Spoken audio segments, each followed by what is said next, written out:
Hi, you're listening to Wimbledon, hosted by me, Nick Ray.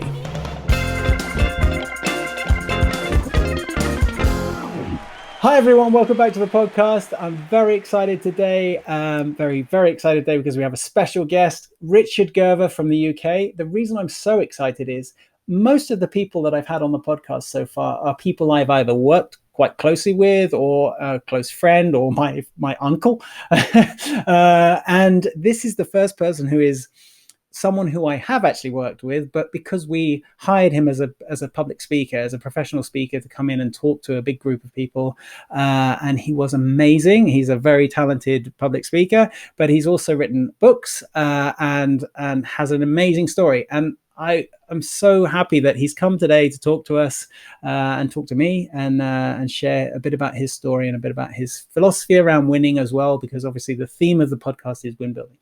So Richard, welcome to the podcast. Thank you very, very much for coming. And I was wondering if you could just introduce yourself a little bit and a bit about your backstory. Why are you public speaking? Why are you going around the world doing speeches? Tell us a bit about yourself. Well, thanks, Nick. First of all, although we might not be related, my mother would be so proud of that introduction. Thank you so much. Oh, good. Honestly. Good. That was fantastic. Look, most of my life has been a series of happy accidents, and for the most part, they've turned out okay. Very quick potted history for people. I actually started out when I left school in the 80s wanting to be a professional actor with dreams of being Olivier. The worst thing that could ever have happened to me happened as an arrogant 18-year-old. I got into rep in London before I left school. So I thought I was going to be the next world's greatest actor. Which meant that I didn't go into higher ed or anything. I was just going to go straight into acting. Unfortunately, there was a major flaw in my plan, which was essentially I was rubbish at acting, which was a big issue. Anyway, I did eventually go back to college, much to my mother's relief, I think. She was an incredible, we might touch on this later. She was an amazing mum, and it's only once you've had kids yourself, you realise the courage of a parent to let a child genuinely follow their dreams, right? So anyway, I went back to college. I was studying performance and writing for publication and all the things I was passionate about when I met a young woman and fell in love. She was training to be a teacher. She got me into her school to do drama with her students. And I not only fell in love with her, but fell in love with teaching. It was one of those extraordinary moments, that I don't know how many other people have ever felt this, but I kind of had an epiphany. I walked into her classroom, and within half an hour of doing some drama with her kids, I thought to myself, why has this never been part? Why would I never have thought about doing this? And so, to cut a much longer story short, I finished my degree, did a postgraduate qualification, qualified as a teacher, ended up as a primary school teacher and then a head teacher for the best part of 20 years as a combination. As a head teacher, took on a failing school. I was very young to be a head teacher. I was just 31.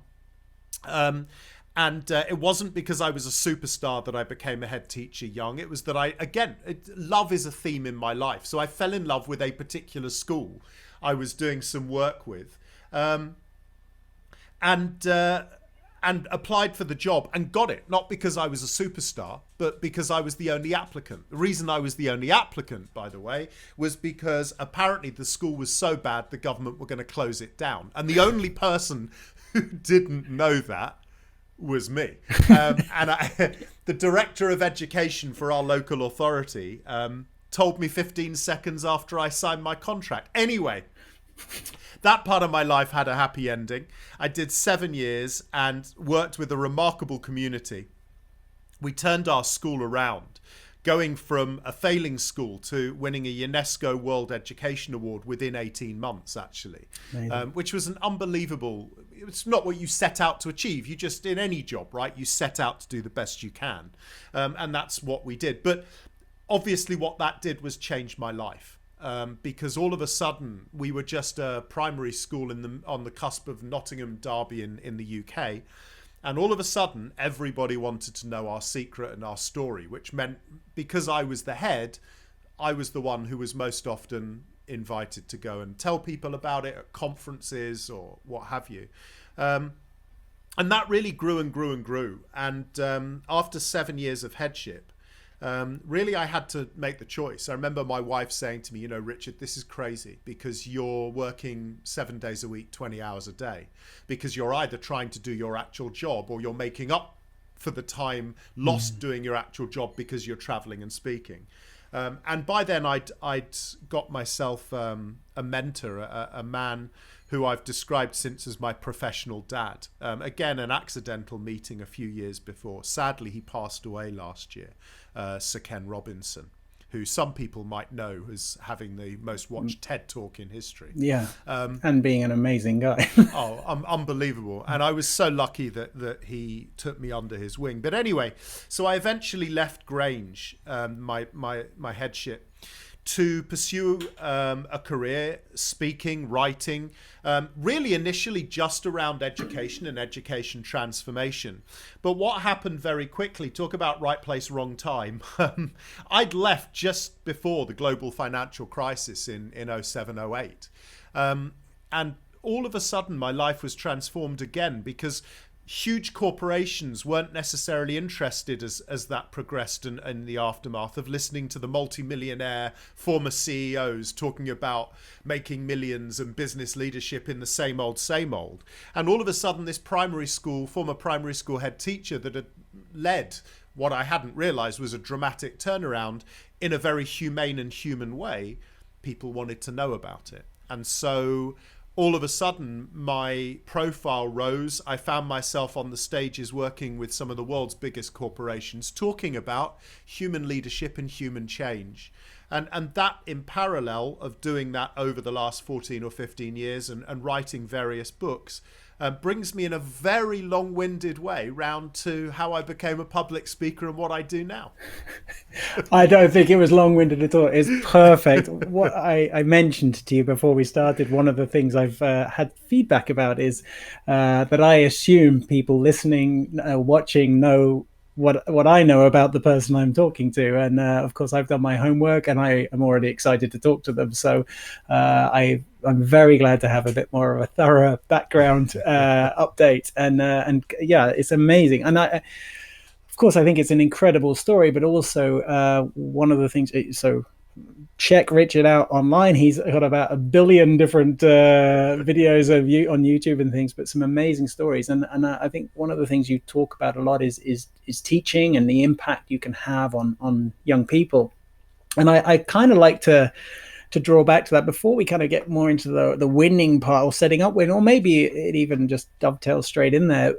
Like to talk about the school a bit more. What was it that needed to be done? Why was it failing? And what needed to be done to sort of fix it? And I love that you said they wanted to hear our story. Already you're talking about a team, and you were the one that represented that team. But I can understand that, and I hear you saying that. So I'd like you to talk a bit more about that, if you don't mind. Sure. I mean, and I think it will hopefully lead into everything else we're going to talk about. So first of all, I walked into this school at the time as a consultant, designing, specializing in designing activities to remotivate demotivated boys, actually, in reading and writing. And as I said, fell in love with this place.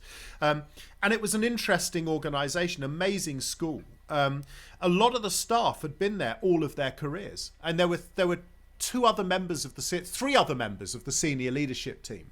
And between them, they'd been in that school for 100 years, between them, these three people, right? So it was also right at the heart of its community. For that, people won't necessarily know, but the school was in a place called Long Eaton, which is right on the borders of Derby and Nottingham in the UK, right in the centre, right in the middle of the UK. And Long Eaton is one of those places, and it'll be familiar to anyone listening anywhere in the world, those kind of provincial places where nobody ever leaves and nobody ever arrives. Because unless you've been born there and you've got generations, you're always going to be an outsider, right? A really insular place. Anyway, the school had, I think, about 8 school principals, head teachers in 10 years. There'd been no head teacher, no school principal there for 18 months. The last one had gone off on long-term sick. And And it was in this insular place where a lot of the staff either lived there themselves, had spent their entire adult lives there, had had their children and grandchildren go through the place. So the one thing you knew was it was a community that was invested in itself, right? It cared. But the problem was that as the school had declined over a 10-year period, more and more outsiders had come in and told the school what to do. Right. So do this, run this strategy, do this. This is the system. This is the structure. This is what you got to. And of course, every time outsiders came into that very familial but insular environment, it took away, it stripped away a little bit of the personality and the natural state and culture of the school itself, right? So every time that happened, it was undermining further and further away from the truth of the organization. And so I think the reason I fell in love with the place was, despite it being horrendous in terms of data, stats, there were huge numbers of staff absence, kids were being excluded in large numbers. There was an essence of the place that I felt, and that, I think, was about the magnetic draw, that people who arrived stayed, joking apart, that it was a community that was mature in itself. And so for me, the main thing was to say, right, well, what we need to do is stop. And I was from a different part of the UK, from a different I was a middle class Northwest London boy, right? And so actually, who was I to go into this place and tell them what to do? I mean, I knew things needed to change and I had a clear vision of how we were going to do it. But I also knew from the outset, if you go into a strange organization and tell them what to do, you never get proper buy-in. You never get full involvement, and people will only ever implement things superficially. And because there had been 8 principals in 10 years, they'd had 8 other people go in there and throw their ideas at the school. So the key for me was to say, right, we're going to strip it all back. Look, we're failing anyway. We're going to be closed. So there's no risk here. Let's just take our time and do what's right for the school, for our children, for our community, not just for what the government say or somebody else's agenda. And of course, you can be courageous in any organization when it's doing that badly and you're new, because there's no vested interest. Right? Risk. So exactly, right? So I said to them, let's strip it all back and forget everything we're meant to do and start fundamentally with the first question, which is, what kind of people do we want our children to be when they leave our school as human beings? And of course, what then happened was, it was like unlocking Pandora's box, because all these people who had suppressed their passion and care and commitment to their community suddenly opened them up again. And the outpouring of conversation was profound. And then the questions flowed from there. So, we had a series of daft ones. I remember once turning around, a really profound one in the end, and saying, how do we turn our school into somewhere as exciting as Disneyland then? How do we create an environment where the kids are so excited to be here that they share the same excitement on a Sunday night as if they were going to Disneyland Paris or Disney World in Orlando or whatever it might be? And the third point then, as we evolved this idea, was, how do we make learning matter to these kids? Not just by telling them that if they get their heads down and do really well, they'll do okay in a test or an exam. But how do you link learning to a development and celebration of life? How do you link learning to creating an environment where young people truly feel they have a chance to develop their aspirations and a sense of value? Because if you bring those things together and you create a learning environment which is rich in context and experience, and it means something, you're going to create an organization which is so deeply rooted in a sense of purpose that the buy-in is hugely more profound than if you're taking on an organization and just telling people they've got to do stuff because they've got to do it. But did you know this at 31? I mean, that's a lot of wisdom there. And I'm not just, well, I am, I suppose, stroking your ego, but that's a very wise approach. And I think what you're saying about the, going in, I've definitely seen it in my professional career as well. And I agree with you. Obviously, people don't respond well to being told what to do, but it is a huge tendency of management to do that, especially when something's failing, because it's like, well, let's just keep going here. I know what worked in the other place. Where do you think that, I don't know, that confidence or that wisdom? I think it is wisdom. You're very kind. To trust, because at 30, you said you're 31, I think, when you were there, right? Yeah. And to take that on and that approach, I think that's. I mean, it's obviously fortunate because it worked out, but where do you think that came from? Like what? Oh God, I wish I could say, I had the wisdom of Solomon as a 31-year-old. I mean, I often describe now. I mean, first of all, it flows easily from me now, I guess, because it's a very long time after the event, and when you've had time to step back and analyze what worked, why it worked, what didn't work, why it didn't work, you sound much more fluent than it was at the time. Look, I went into that job with, I think, two very important and potentially scary characteristics. The two characteristics were ignorance and arrogance, right? I was arrogant enough to believe in my own ability, and I was ignorant enough to have no idea what could happen to us if it all went wrong. And joking apart, I think sometimes, inexperience is not necessarily a bad thing. And the reason I say that is because I think all too often, the older we become, the more experienced we become, the less perversely we trust our instincts, the more we second guess ourselves, the more cynical we become of the situations around us, right? It's like that old adage, the more you have, the more you have to lose. The more you have to lose, the less you're prepared to gamble, right? Yeah. And it's so true of organizations that, startups tend to be flexible and dynamic and exciting and innovative because they've got nothing to lose. But the more you have, the more difficult that becomes. And I think that the same thing was true. I took on this organization that was failing. It was going to be shut down. There was nothing to lose. I went in there and I trusted my instincts because I hadn't had years of disappointment or fighting the system in a school leadership role. So for me, it was very much about human instinct. And also the thing about instinct, I think, that people have to remember is, it isn't a flight of fancy. Instinct is born out of experience. It's born out of your lifetime's experience, and it's in there often subliminally. And I think for me, going into that perfect environment, I'd been a successful teacher always in socially challenging communities. So I guess I'd honed my people skills on some really tough customers, i.e. some kids from really tough backgrounds, right? And in a way, leading a group of adults is not that dissimilar because it requires the same kind of skill set. You have to climb inside their heads. You have to understand what makes them tick. What are the blockers? What are the intrinsic motivations? All of those things. And of course, as a teacher, you develop those qualities. Hopefully, if you're a good teacher, you do it. You do it naturally.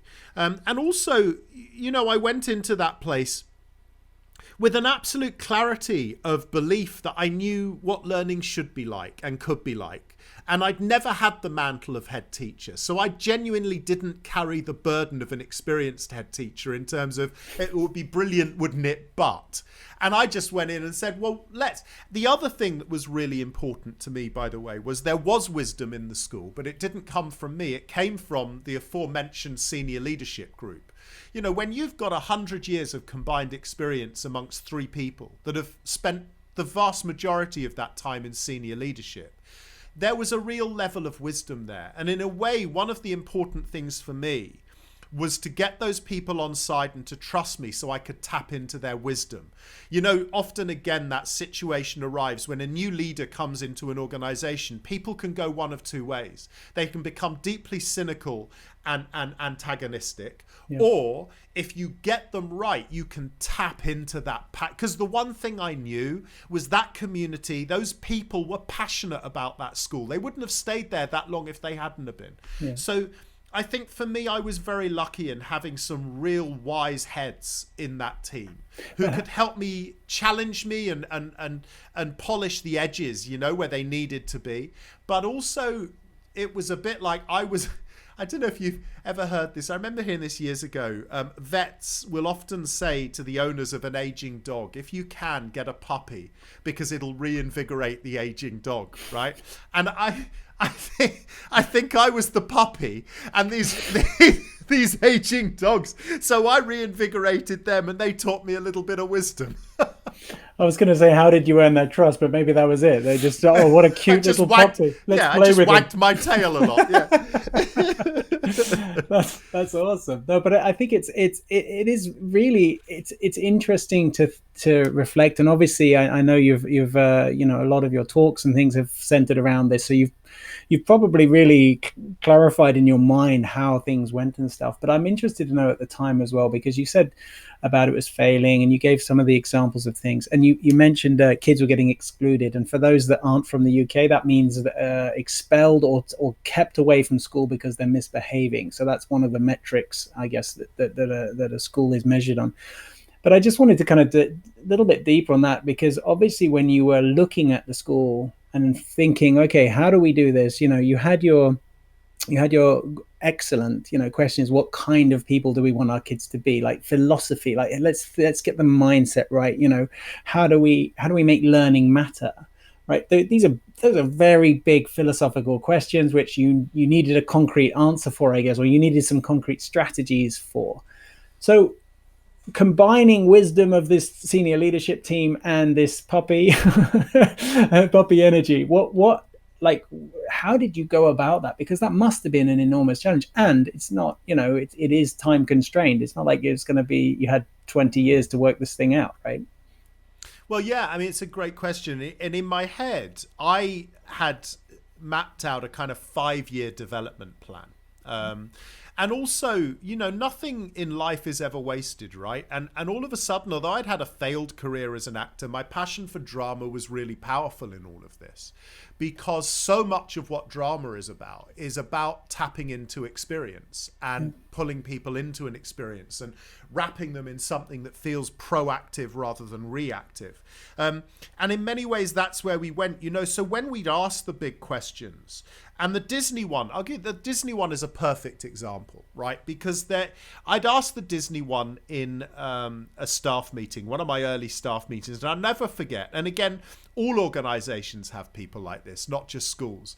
In every organization, there is what I call the alpha employee. Right? Now, they can be male, female, or any gender, right? So it's not specific. But they are that person who thinks they're the boss, even though they're not the boss, if that makes sense. Yep. They're the one who most staff default to, who are intimidated by, right? In any meeting, everybody looks at them if the leadership challenges people like, oh, what's she going to say? What's he going to say, right? And I had one in our school who we'll call John, and he happened to be a John, and he was another wizened old member of staff, very unionized. And I remember saying, how do we turn our school into Disneyland? And he went, why would we want our school? Have you ever been to Disneyland? I've been to Disneyland. I bloody hate Disneyland, he said. It's a horrible place, right? Which was really interesting. And I've got to be honest, I was a bit like a deer in the headlights, Nick. I didn't know how to respond to that, really. But bless them, I had this young, newly qualified teacher, fresh in post, right, who'd not been appointed by me, but was a fresh young teacher who still didn't know the rules of the game yet. She didn't understand the politics of the staff room. Oh, God. Right? And yeah, exactly, right? So it's destined for trouble. She didn't understand the politics of when Alpha speaks, you just all go quiet, right? Because she suddenly piped up and went, how can you say that? I love Disney. My boyfriend and I have just come back from Disney and we've decided we're going to get married there, right? At which point you can only imagine the electricity in this room, right? None of which had been created deliberately by me, but it was fascinating to feel what was then happening. Because then she said this, and this was really interesting. She said, one of the things my boyfriend and I noticed was that when you're at Disney, it's very rarely the children who are having tantrums. It's usually the adults. It's usually the adults moaning about being in a long queue or the price of things or blah, blah, blah, blah, blah. She said the kids are in awe and wonder, even though in many ways the Disney experience is counterintuitive to what kids love, because basically you make them queue for hours on end for a ride that might last 2 or 3 minutes, right? But kids love it and they want to go back. What happened next was fascinating, because somebody else then said, that's a bit like education, isn't it? Education can't all be rainbows and unicorns. And actually, it's bloody hard work, because if you're going to learn, it's a tough thing, because you have to expose yourself to weakness, to a lack of knowledge, to a lack of confidence, to realizing you don't know something or you can't do something. But if you create an environment where kids are prepared to go through the tough stuff because the aura of the place is so powerful, what would that look like in a school? And from that came really interesting conversations about perceptions of ownership, schools being designed around children, not around adults, beginning to understand the pertinent nature of curriculum and meaning, that Disney's storytelling is predicated around familiar tales which children love. Well, you can imagine how all of a sudden the abstract starts to turn into something just a little bit more pragmatic. And from there, you can start to ask for far more real questions about, okay, so how would you make a maths lesson doing fractions more Disney? How would you make a lesson on teaching children paragraphing more Disney? And that became part of our lexicon. And that was really how we started. So that one meeting, that one Disney question, taught me so much about the mechanics of how you start with a big question and you then mold that big question into something pragmatic. I think the problem all too often is we are so obsessed with systems and structures that when we've got a challenge or a problem, the default setting is design a system and structure at management level, implement it on everybody else and expect them to do the right thing. And if they're reticent or skeptical, bribe them. Either threaten them with their jobs, make it part of their professional development program or their target setting system, bribe them. And actually the key for us was always, how do we make it matter? How do we make this stuff matter to our primary consumers? And our primary consumers were our children. Yeah, I can't agree more. And I'm not sure if I mentioned to you, but I've worked in EF for 14 years. It was an education company, and actually the reason we had you talking was I don't know if you even remember this, but we had 1,200 tour directors who are the people who accompany young American kids, mainly American and Canadian kids around mainly Europe, but all over the world. And they're supposed to engage these kids with sort of interesting and delightful educational experiences, along with seeing the Eiffel Tower and things like that. And of course, some of them really got into the idea of that they could engage these kids, and some of them just used tricks to kind of wow moments. And it was a combo. But the reason we got you there was to try and inspire them a bit towards these educational ideas and stuff as well. And I think I was always so passionate about, and I'm still, about motivating curiosity. Like, how do you inspire curiosity, and how do you, because ultimately, in my opinion, that's where learning is going to come from. You're not going to learn unless you're curious to learn. And that, I don't know. I'd love to hear your thoughts on that, actually, as a teacher, because that's just something I've kind of come up with over time. But it's really interesting to have approached it from that perspective as well, of how do we get this? How do we get them interested in us? How do we get them interested in this, rather than here's some things we could try to make them interested? Yeah, I mean, two things really. The first, you're absolutely right. I remember when I was training to be a teacher, and I don't know where the stat came from or how the lecturer found it, because I've never been able to find it again since, but the sentiment was really powerful. I remember she was talking to us about how we learn. And she said to us in one lecture, we learn somewhere between 70 and 75% of everything we learn in our lifetime before we're 5. Now, of course, before people go, that's wrong, but I'm not talking about content and knowledge. But if you think about the complexity of what we learn in those most of us learn in those first 5 years, right? We learn to walk and talk. We learn to understand vocal intonation, facial expression, body language. We learn to make sense of the sensory world around us. And all of that stuff happens in those first 5 years. We are remarkable learning machines. But as we get older, the rate at which we learn, for all kinds of reasons, diminishes. But one of them I think is because before we're 5, we live in a heightened state of being curious, right? And we're not scared of making mistakes. We're not scared of asking stupid questions. We're not worried about looking silly in front of our peer group or anybody else for that matter. And we just ask questions, whatever comes into our head, whatever interests us.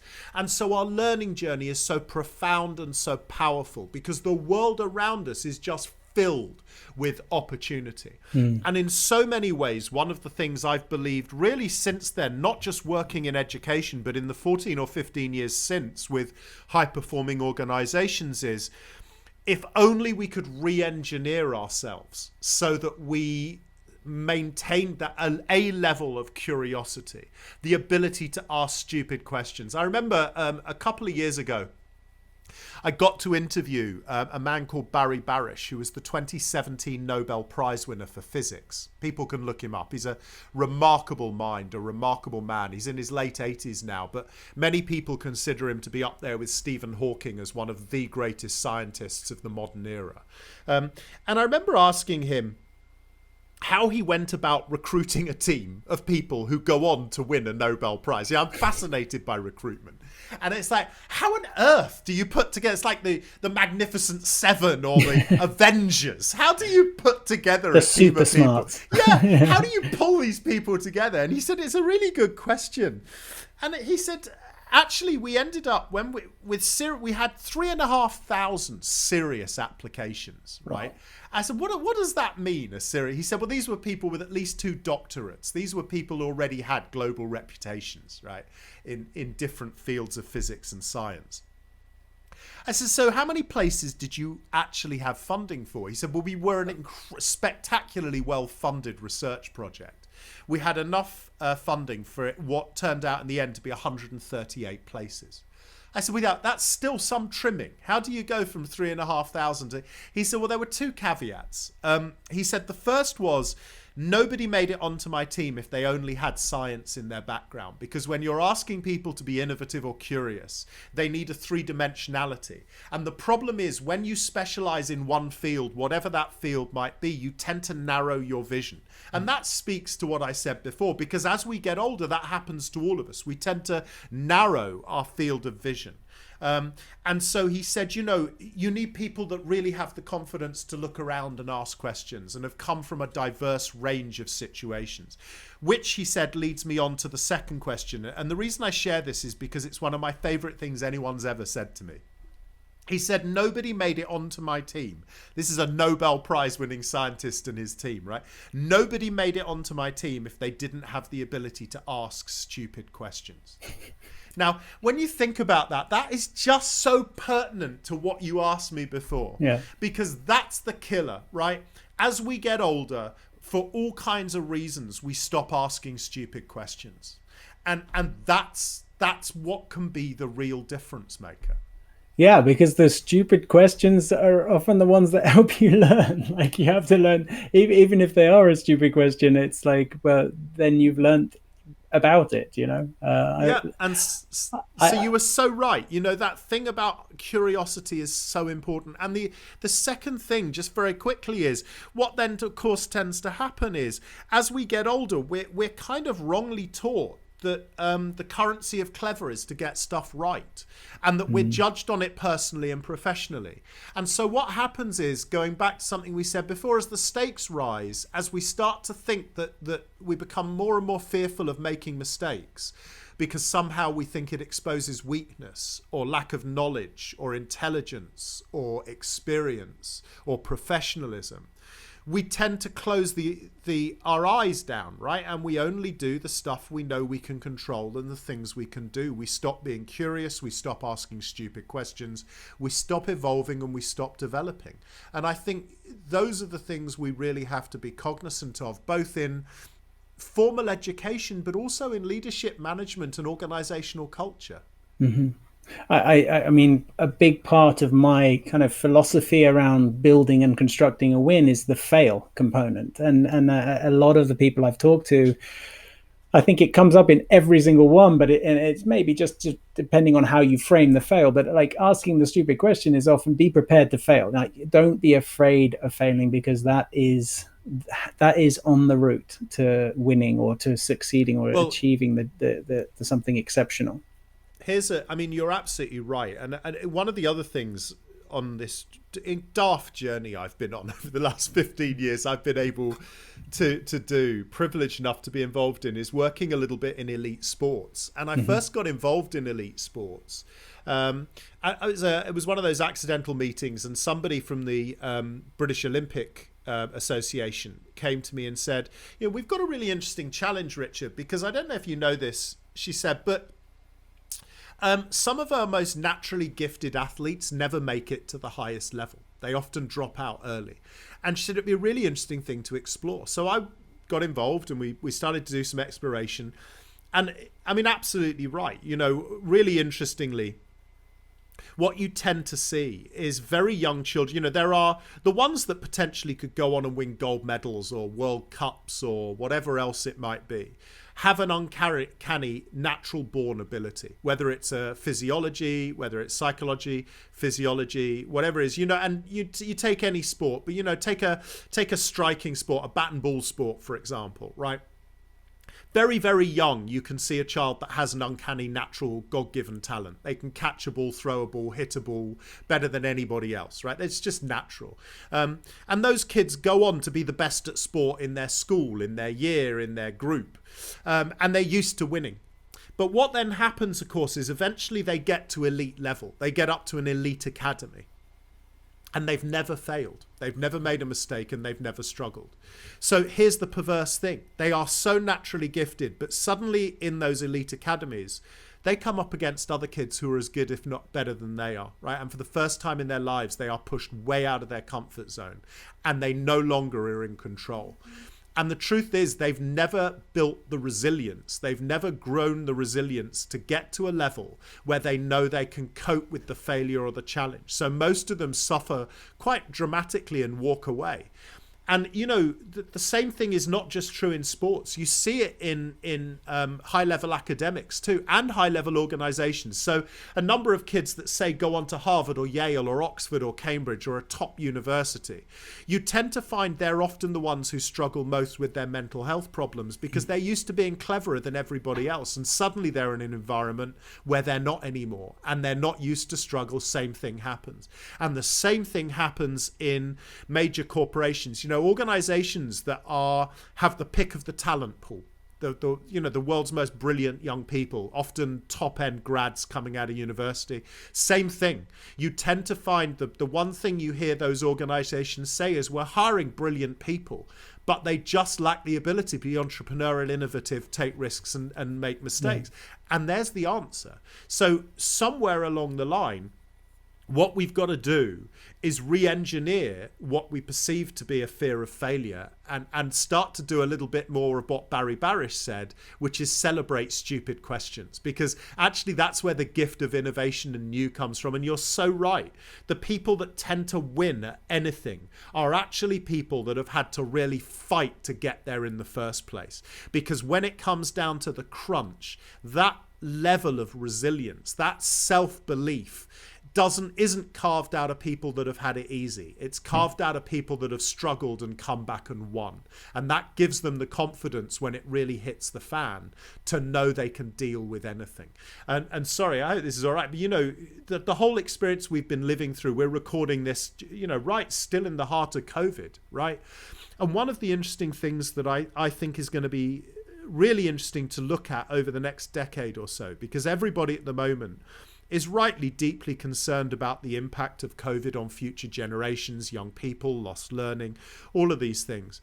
But actually, one of the things that I think is going to be a subtext here is virtually every human being on Earth who survives this is going to come out the end having overcome substantial levels of adversity. Yep. And actually, that means we may be playing with more self-confidence and resilience in the next 10 to 20 years than any generation maybe before us since the Second World War.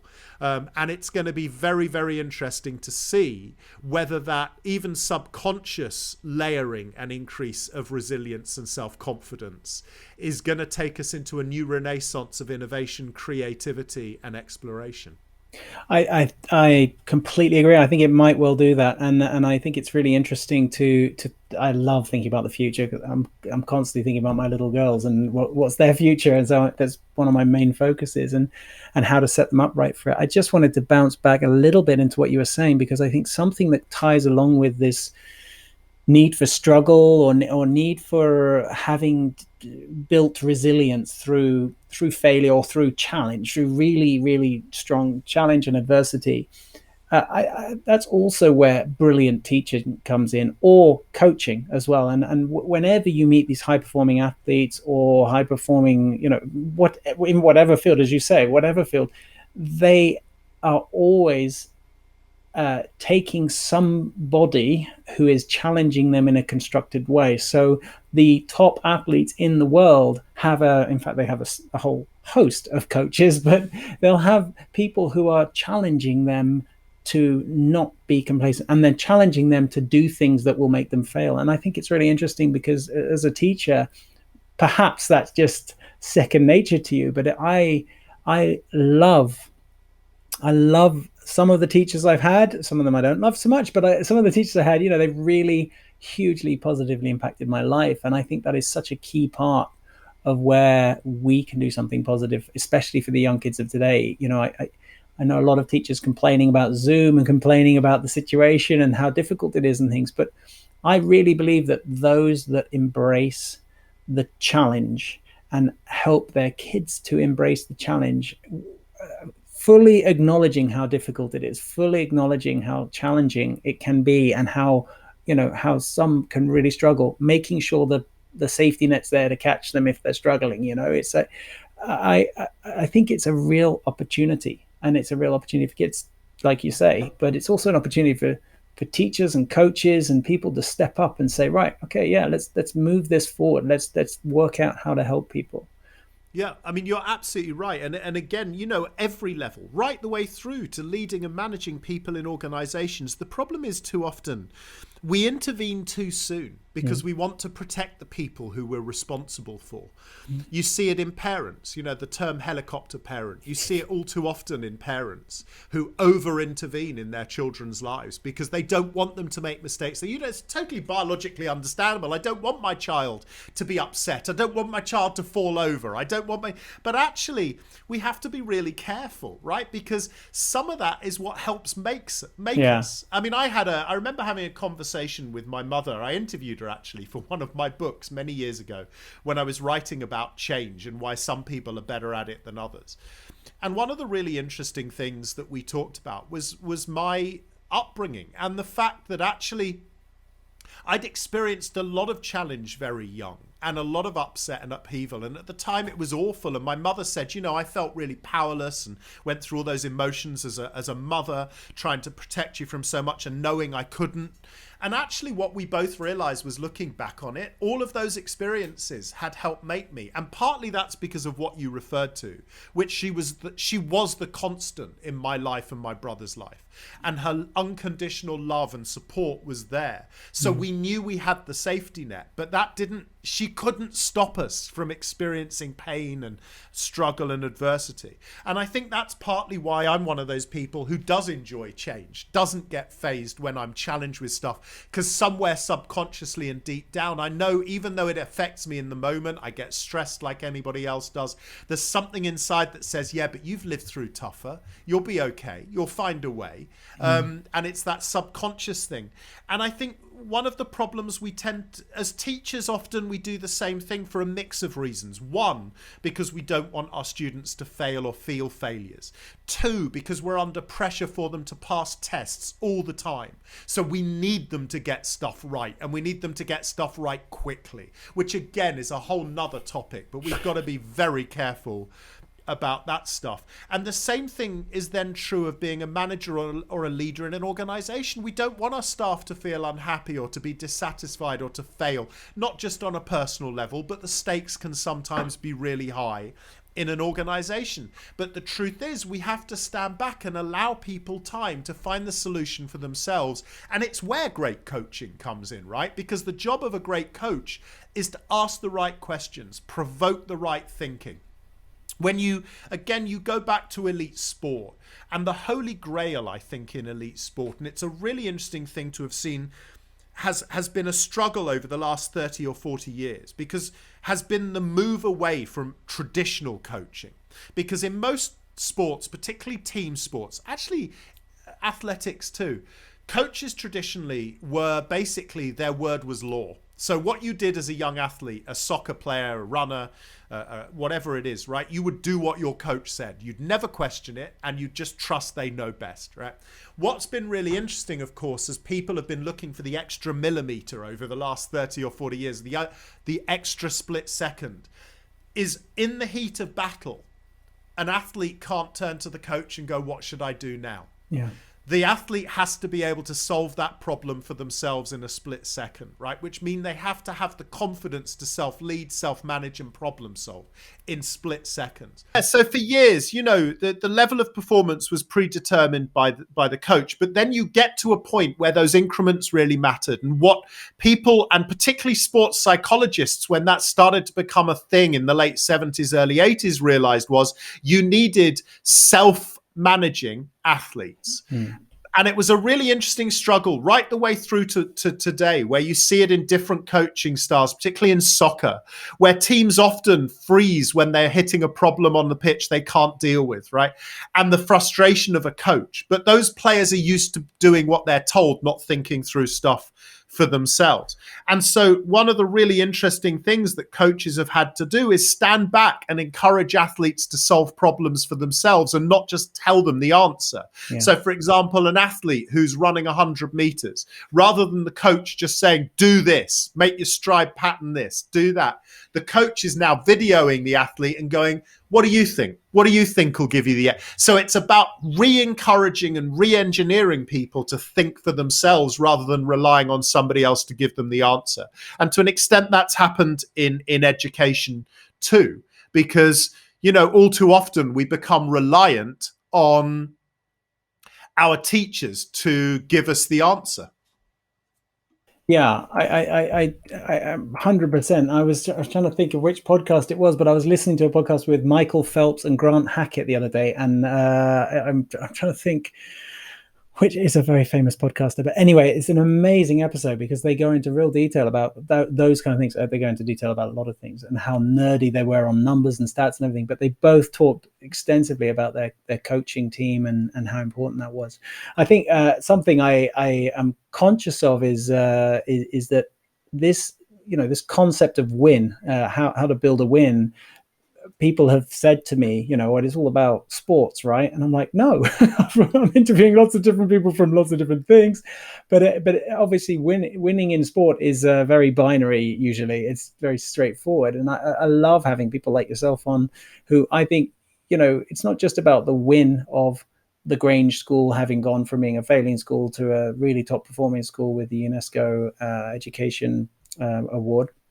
But it's also about all the interim wins along the way, and the way in which you can construct that theme of how do we be like Disney, or, all of that sort of stuff. And I think it's really interesting to consider the teamwork of building a win, how to get the team together and things. Richard, I'm very, very conscious of your time as well, and I have loved talking to you, but I'm going to wrap up now because I am conscious that I booked you for an hour, and our hour is fast coming to an end.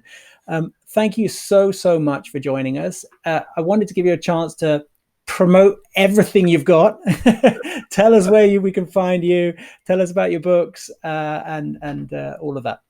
Brilliant. Thank you so much, Nick. So very quickly, first of all, can I apologize because I think my headphones have stopped working. So I don't know if the sound quality's changed, but for anyone listening who's got like acute hearing, it's not your ears that are going weird. It's at my end. But anyway, thank you. So let me just give you, so my website, richardgerver.com, loads of stuff on there. They can find my blogs, they can find video footage, they can find news of what I'm up to and all that kind of stuff. And, artsy pictures taken by really clever designers who put together the website for me.